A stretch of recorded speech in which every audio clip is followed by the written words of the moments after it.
नमस्कार मंडळी, आज मी बटर चीज रोटी असा स्नॅक्स बनवणार आहे. त्यासाठी मी गव्हाचे कणिक मळून घेतले आहे. अमूल बटर, मॅगी मसाला, बारीक चिरलेली कोथिंबीर, अमूल चीज क्यूब आणि ऑरिगॅनो, चिली फ्लेक्स आणि मॉझरेला चीजसुद्धा होतं माझ्याकडे, त्यामुळे ते सुद्धा ॲड केलं आहे. सर्वात प्रथम मी एक चपाती अशी लाटून घेतली आहे, थोडी जाडसर ठेवायची आणि अर्ध्या भागी आपल्याला हे सगळं मिश्रण लावायचं आहे. बटर घेतला आहे, त्याच्यावर मॅगी मसाला, चिली फ्लेक्स, ऑरिगॅनो आणि बारीक चिरलेली कोथिंबीर टाकायची. मस्त मिक्स करायचं आणि अर्ध्या चपातीला असं पसरवून घ्यायचं मस्तपैकी.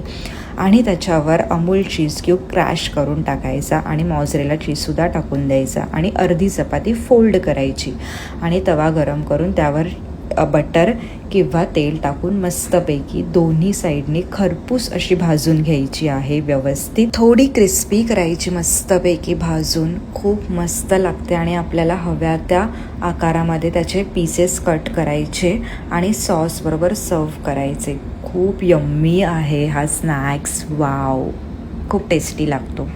बघा कशी फिलिंग आहे आतमध्ये, खूप मस्त लागतो. नक्की ट्राय करा आणि सोपा आहे बनवायला.